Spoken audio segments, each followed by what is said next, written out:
Pour la tolérance de cylindricité, il existe plusieurs montages possibles pour identifier si on a l'élément qui est cylindrique ou non. Il y a plusieurs défauts possibles aussi sur un cylindre.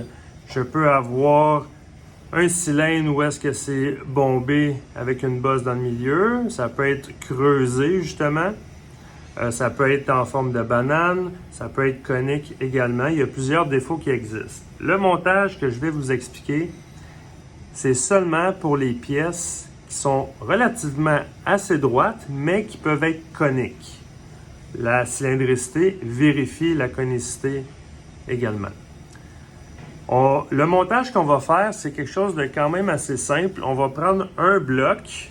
Si on n'est pas capable de déposer la pièce sur le marbre pour vérifier l'élément en question, bien, on va le déposer sur un bloc. Là, j'ai pris une table sinus, ça peut être un bloc 1, 2, 3 ou un bloc 2, 4, 6.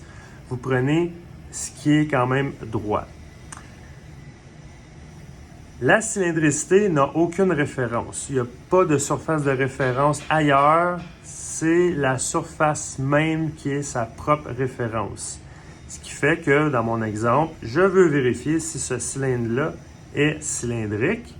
Je dois déposer le cylindre comme ceci sur mon bloc.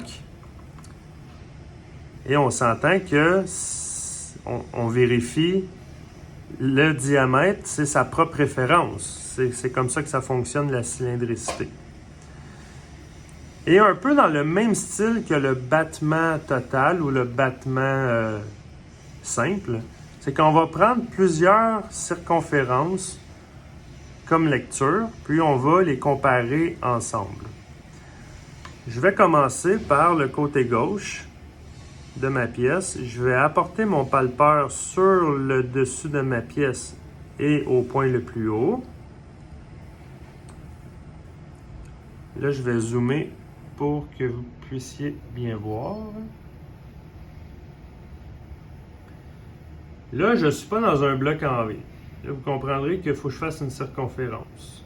Je vais prendre plusieurs points en inclinant ma pièce à quelques degrés. Là, ici, j'ai 0. Je vais aller incliner un peu. Je vais revérifier mon point le plus haut. Je suis à 0. Encore une fois, je suis à 0. Là, c'est une pièce qui a été faite sur un tour conventionnel. On a un bon diamètre, là, quand même assez solide. J'ai pas de défaut d'ovalité ou de lobbing qui aurait été écrasé par un 3 morts, par exemple. C'est pour ça que je fais ce genre de montage-là, qui est un montage simpliste pour une pièce qui est droite, mais qui peut être conique. Là, ici, j'ai noté 0. J'ai fait une circonférence.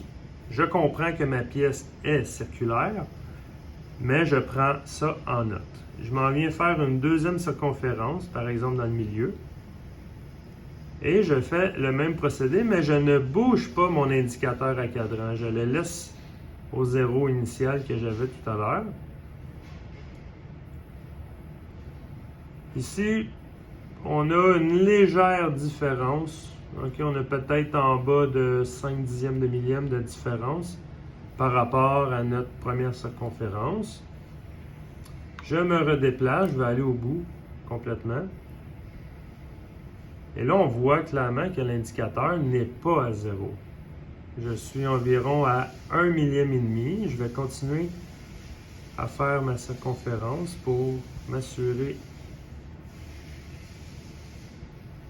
de ma lecture. C'est quand même toujours 1 millième et demi. Ouais, ça va être 1 millième et demi pour ma troisième lecture. La cylindricité, comment ça fonctionne? C'est comme le battement total. J'ai pris plusieurs cercles de vérification et je dois les comparer ensemble. Ils sont dépendants un de l'autre. Ce qui fait que je dois trouver mon point le plus bas de mon cylindre, qui était 0, et je dois trouver mon point le plus haut de mon cylindre, qui était 1 millième et demi. La valeur que ça nous donne, on doit la diviser en deux. Pourquoi? Parce que là, on sait que ma pièce est conique. Mais en étant conique, ma pièce est en angle comme ça. Ce qui fait que ça amplifie la valeur qu'on trouve sur notre palpeur. Pour faire une histoire courte, vous détectez le point le plus bas, 0, le point le plus haut, 1,5 mm, et vous divisez cette valeur-là par 2, ce qui va vous donner votre cylindricité. Là, dans notre cas à nous, on a une cylindricité de 7 dixièmes de millième, ce qui est relativement très bon.